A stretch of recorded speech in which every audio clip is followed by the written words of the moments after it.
بسم الله الرحمن الرحيم. الرابع المنادى وهو اسم مدعو بحرف النداء لفظا نحو يا عبد الله أي أدعو عبد الله، وحرف النداء قائم مقام أدعو، وحروف النداء خمسة يا وأيا وهيا وأي والحمزة المفتوحة. وقد يحذف حرف النداء لفظا نحو يوسف عارض عن هذا. فدې عبارت کې مصنف د مفعول به عامل نصب وجوبا حذف کولو څلورم صورت بیانوي ته شغه منادا ده. څه شی ده؟ منادا. المنادا څه نه ده؟ د ندا نه ده، او ندا خپل معنا څه ده؟ پکارنا.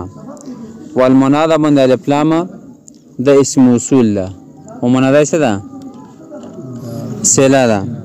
نو مطلب بس شي الاسم الذي ينادى، الاسم الذي वो اسم जिसको पुकारा जाए, जिसको पुकारा जाए। ठीक था कहना? नो यू मुनादी दा और यू मुनादा दा। मुनादी पुकारने वाले थे यही क्या था? पुकारने वाले थे सी, और जिसको पुकारा जाए उससे मुनादा कहते हैं। कि चाहता वो जोकरी शगत से विलेशी मुनादा विलेशी, और यू हुरूफ निदा दी। जैसे दी हुरूफ निदा يكون حرف په ذریعه سره جواز وکړل شي، هغه څه ویل شي؟ حروف ندا وي. ته دا مو چې یا عمران نو څه اواز مو وکړه کنه، زه منادی ما عمران ته مې اواز وکړه، نو منادا شول او یا حرف ندا شول، یا څه شول؟ حرف ندا شول. په یو کوئی په خبره باندې اصطلاحي تعریف به څه شي؟ هو اسم مدعو بحرف النداء لفظا. دا اسم دا जिसको पुकारा जाए हरफ निदा के जरिए, इस हाल में के लफ्ज हरफ निदा मलफूज हो।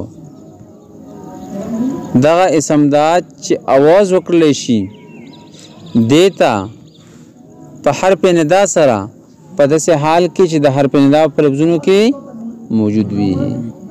پوښ په خبره باندې لکه یا عبد الله په دې کې وګوره یا حرف ندا ده او عبد الله دا منادا ده. پوښ او چا आवाज وکړل منادی ده. په یوه په خبره باندې او دیا دا به کای مقام دی ادعو ده، یا په دې کې څه ده؟ کای مقام دی ادعو فعل ده. یا عبد الله اصل کې ده ادعو عبد الله ده، ادعو عبد الله. یا حرف ندا کای مقام دی ادعو، نو ادعو فعل شو، نه ضمیر پکې څه شول؟ فاعل شول. او عبد الله به منادا مفعول به شي، منادا نو فعل اپنے فاعل منادا مفعول به سے جمله فعلیه خبریه شولا. ٹھیک شولا کنه؟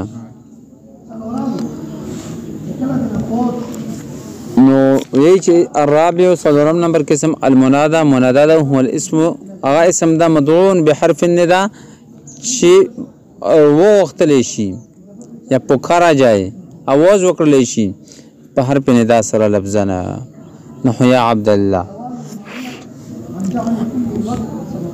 هو معرف ده چې راځي چاته ده؟ منادا ته. اسم مدعو بحرف النداء لفظنا ده تعریف ده یا معرف ده. ٹھیک ده کنه؟ اسم جنس ده ټولو اسماء ته شامل ده، کغه منادا دي او که غیر منادا دي، یا کغه دي حرف النداء په ځای سره ته وشوي ده او که نه ده شوی.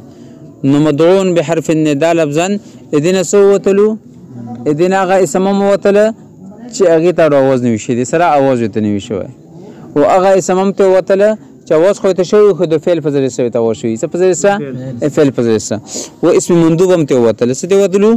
اسم مندوب ته وتله. ٹھیک ده کنه؟ پوه شوې؟ اسم مندوب دا ورسره روان ده. ښه اوس حروف ندا ټول څوره دي؟ 15 دي. یا ایا او حیا او ای والحمزه مفتوحه. یا د قریب د بعید دواړو د پر رسی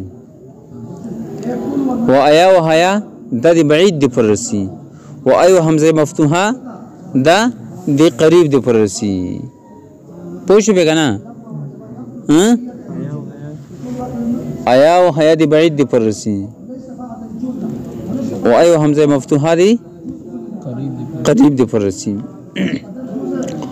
وقد يحذف حرف النداء لفظا وکلا کلا حرف نداء حذف کول شي لفظا نو مصنف په مضارع باندې قد داخل کړه نو دې طرف ته اشاره وکړه چې اصل خدا دا چې حرف نداء به مذکور وي ذکر شوی وي خو کلا کلا د کرینې دی وجنه به حذف کول شي پوښې په اصل او کثیر الاستعمال خدا دا چې حرف نداء به سوي مذکور وي مصنف په مضارع باندې قد داخل کړه او دې طرف ته اشاره وکړه چې کثیر الاستعمال او اصل دادا چې حرف نداء به د منادا سره مذکور وي ذکر به وي ٹھیک ده خو کله کله به د کرینې د وجنه حذف کولای شي کله کله قلیل الاستعمال یا کله کله بدا حذف کولای شي لکه مصنف مثال درکړی یوسف اعرض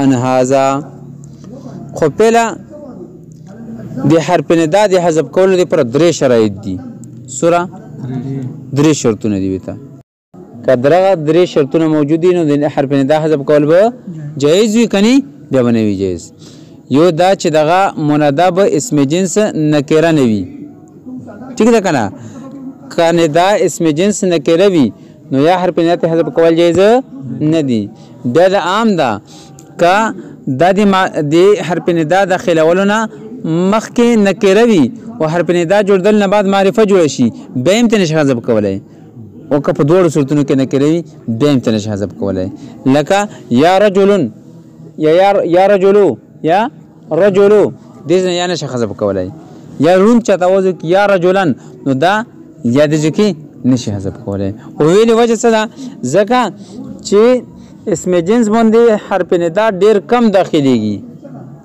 اسم جنس باندې حرف نداء ډیر کم داخليږي نو اوس که حرف نداء مو د اسم جنس نه حذف کو نو بیا پته لګي چې لکه دا منادا دا وکا نه پوه نه شو په دې کوم تر څه نشته ها پوه شو ها دویم شرط څه ده چې منادا به اسم اشاره نه وي لکه یا هذا وې دې مجم دادا چې منادا اسم اشاره منادا کما جوړیږي پوښې د حرف نداء په اسم اشاره باندې داخليدل څه دي کم دي کچره د حذف کو نو پته باندې کې د اسم اشاره د منادا او که غیر منادا ده پوښې دریم شرط څه ده دریم شرط دا چې منادا به مستغاث او مندوب نه وي څه بنوي مستغاث مندوب بنوي مستغاث مرستو روان ده او مندوب مرستو روان ده ټیک شو کنه الته په خپل ځبني به تعریف کو صرف درزدا کوئی چې منادا مستغاث او مندوب نه وي ځکه چې په دغه د आवाज درازي مقصود وي आवाज وګدول مقصود وي ٹھیک ده کنه اوس که حرف نداء ته حذف کې نو اوس پکې نو وګدي پوه شو په خبره باندې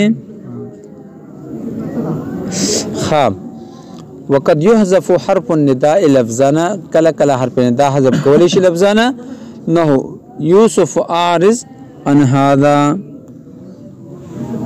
يوسف عارض عن هذا نو پدې ځکه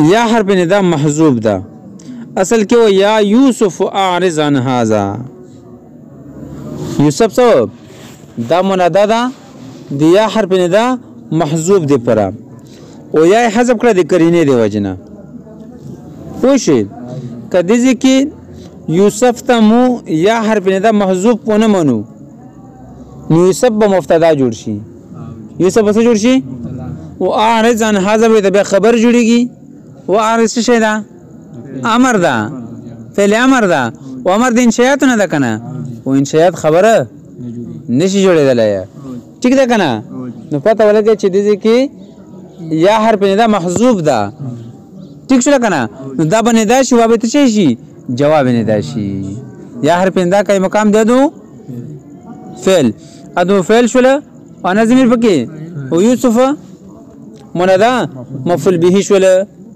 او عارض دا فعل اپنے فعل او مندا مفعول به سے مل کر دا باندې دا شي عارض عن هذا عارض فعل امر دا انت ضمیر پکې وان هذا بجار مجرور متعلق شارس پورے فعل اپنے فاعل اور متعلق سے مل کر دا بچے شي جمله انشاء دا جواب ندا شي ندا و جواب ندا مل کر جمله ندیه انشاء شولا پوښ به بس تخه